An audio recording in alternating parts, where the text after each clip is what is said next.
ഒന്ന് രാജാക്കന്മാർ അധ്യായം 3. സോളമൻ്റെ ജ്ഞാനം.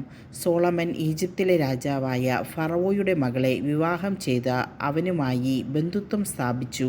തൻ്റെ കൊട്ടാരവും കർത്താവിൻ്റെ ആലയവും ജെറുസലേമിന് ചുറ്റുമുള്ള മതിലും പണിതീരുന്നതുവരെ സോളമൻ അവളെ ദാവീദിൻ്റെ നഗരത്തിൽ പാർപ്പിച്ചു.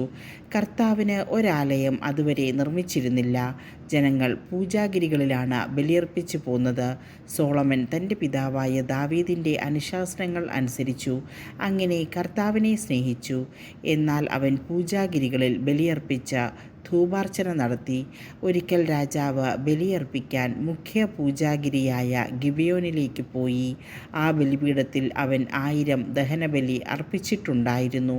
അവിടെ വെച്ച് രാത്രി കർത്താവ് സോളമന് സ്വപ്നത്തിൽ പ്രത്യക്ഷനായി.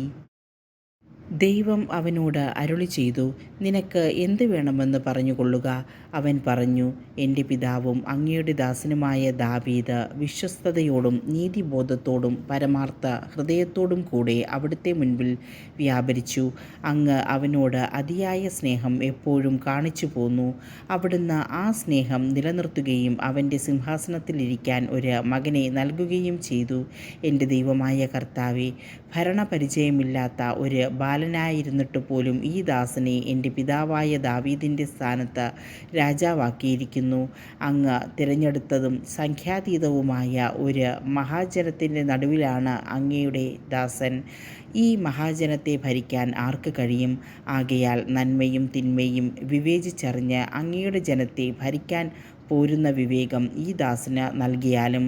സോളമൻ്റെ ഈ അപേക്ഷ കർത്താവിന് പ്രീതികരമായി.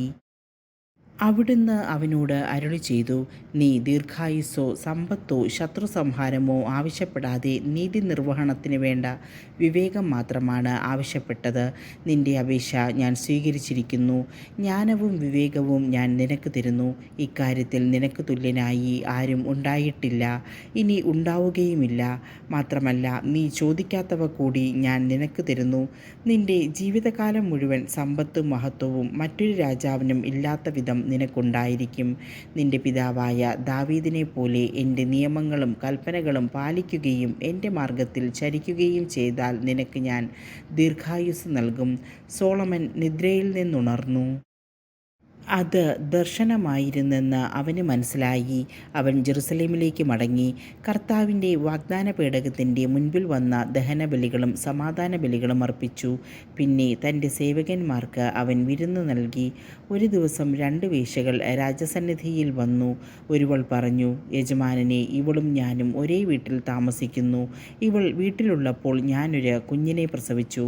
3 ദിവസം കഴിഞ്ഞ് ഇവളും പ്രസവിച്ചു. ആ വീട്ടിൽ ഞങ്ങളെ കൂടാതെ ആരും ഉണ്ടായിരുന്നില്ല. രാത്രി ഉറക്കത്തിൽ ഇവൾ തൻ്റെ കുട്ടിയുടെ മേൽ കിടക്കാനിടയായി. കുട്ടി മരിച്ചുപോയി. അർദ്ധരാത്രിയിൽ ഇവൾ എഴുന്നേറ്റു. ഞാൻ നല്ല ഉറക്കമായിരുന്നു. ഇവൾ എൻ്റെ മകനെ എടുത്ത് തൻ്റെ മാറിടത്തിൽ കിടത്തി. മരിച്ച കുഞ്ഞിനെ എൻ്റെ മാറിടത്തിലും കിടത്തി. ഞാൻ രാവിലെ കുഞ്ഞിന് മുല കൊടുക്കുവാൻ എഴുന്നേറ്റപ്പോൾ കുട്ടി മരിച്ചിരിക്കുന്നതായി കണ്ടു. സൂക്ഷിച്ചു നോക്കിയപ്പോൾ എൻ്റെ കുഞ്ഞല്ല അതെന്ന് മനസ്സിലായി. മറ്റവൾ പറഞ്ഞു, അങ്ങനെയല്ല, ജീവനുള്ള കുട്ടി എൻ്റേതാണ്, മരിച്ച കുട്ടിയാണ് നിൻ്റേത്. ആദ്യത്തെ സ്ത്രീ എതിർത്തു, അല്ല, മരിച്ച കുട്ടിയാണ് നിൻ്റേത്. എൻ്റെ കുട്ടിയാണ് ജീവിച്ചിരിക്കുന്നത്. അവർ ഇങ്ങനെ രാജസന്നിധിയിൽ തർക്കിച്ചു. അപ്പോൾ രാജാവ് പറഞ്ഞു, എൻ്റെ കുട്ടി ജീവിച്ചിരിക്കുന്നു, നിൻ്റെ കുട്ടിയാണ് മരിച്ചതെന്ന് ഒരുവളും, നിൻ്റെ കുട്ടി മരിച്ചുപോയി, എൻ്റേതാണ് ജീവനോടെ ഇരിക്കുന്നതെന്ന് മറ്റവളും പറയുന്നു. ഒരു വാൾ കൊണ്ടുവരിക, രാജാവ് കൽപ്പിച്ചു. സേവകൻ വാൾ കൊണ്ടുവന്നു.